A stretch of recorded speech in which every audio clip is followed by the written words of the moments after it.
Ini adalah mengenai kita mengambil hak orang lain. Ya kan? Diibaratkan dengan kita mengambil sejengkal tanah.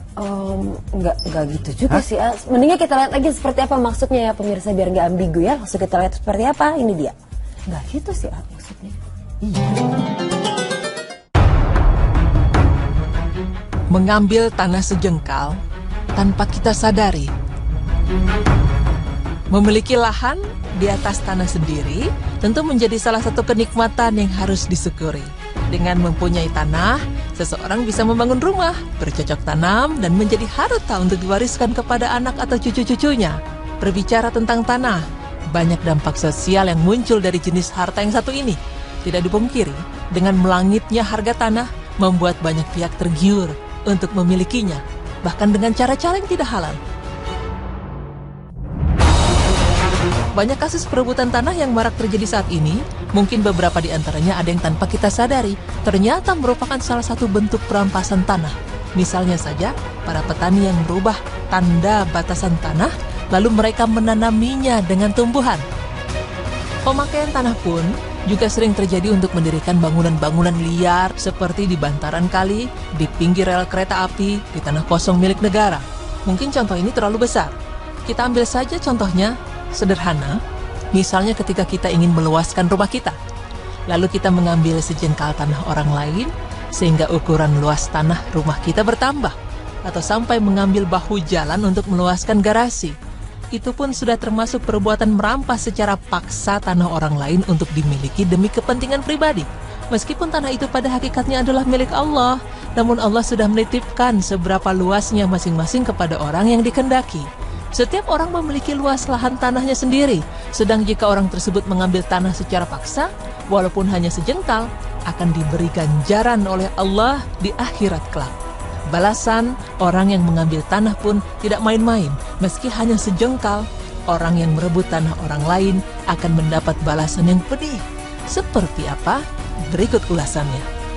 Dalam As-Sahihah dari Sa'ad bin Zaid dan selainnya, dari Rasulullah SAW bersabda, barang siapa mengambil sejengkal tanah secara zalim, maka Allah akan mengalunginya dengan 7 bumi pada hari kiamat. Hadis riwayat Al-Bukhari dan Muslim.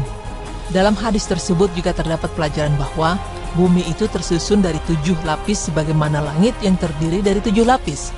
Berkata Syekh Salim, bumi ini terdiri dari 7 lapis yang antara satu lapisan dengan yang lainnya tidak saling terpisah.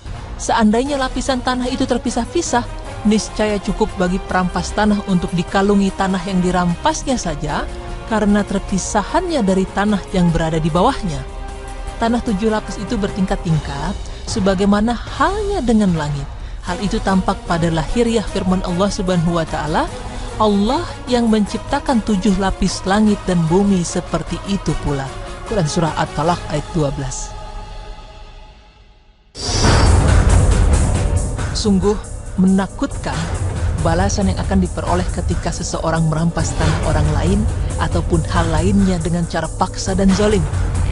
Rasulullah SAW bersabda, barang siapa merampas hak seorang muslim dengan sumpahnya, maka Allah mewajibkan dia masuk neraka dan mengharamkan baginya surga. Maka salah seorang bertanya, meskipun sedikit wahai Rasulullah? Rasulullah menjawab, iya, meskipun hanya setangkai kayu sugi atau siwak. Hadis riwayat Muslim.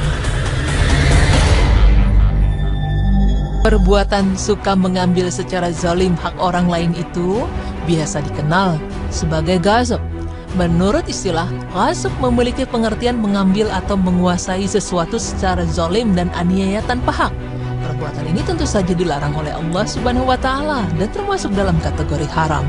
Allah Ta'ala berfirman yang artinya, wahai orang-orang yang beriman, janganlah kamu saling memakan harta sesamamu dengan jalan yang batil.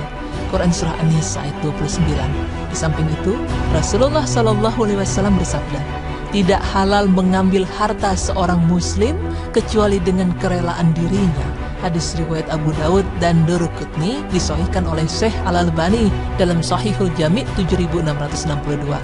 Lalu, bagaimana jika kita sudah terlanjur melakukannya sebelum kita mengetahui informasi ini? Bagi para perampas tanah orang lain, maka wajib bagi dia mengembalikan tanah yang diambil itu kepada pemiliknya. Jika tanah tersebut digunakan membangun rumah di atasnya ataupun menanam tanaman di atasnya, maka rumah tersebut harus dirobohkan atau dihancurkan dan tanaman itu harus dicabut. Tanah tersebut pun harus diperbaiki karena kerusakan yang disebabkan pembangunan rumah dan penanaman tanaman tersebut. Jika rumah itu tidak dirobohkan dan tanaman tersebut tidak dicabut, sebagai gantinya, perampas harus mengganti biaya pembangunan rumah tersebut atau biaya penanaman tanaman tersebut kepada pemilik tanah. Namun itu pun jika pemilik tanah menyetujuinya, karena Rasulullah SAW bersabda, tidak ada hak pada tanaman atau bangunan di tanah orang lain tanpa izinnya. Hadis riwayat Abu Daud. Demikianlah ulasan mengenai balasan yang akan diperoleh perampas tanah orang lain secara paksa dan zalim, meski hanya sejengkal. Setelah mengetahui hal ini, janganlah sekali-kali mencoba mengambil yang bukan hak kita, meskipun hanya sedikit.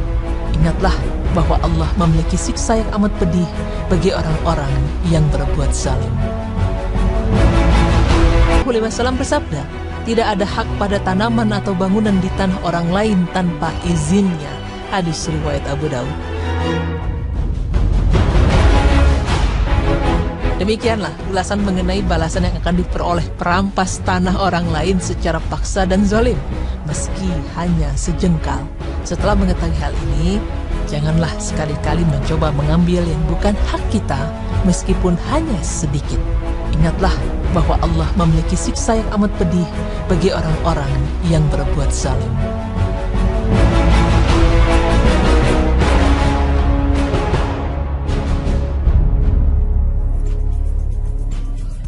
Tuh bener kan?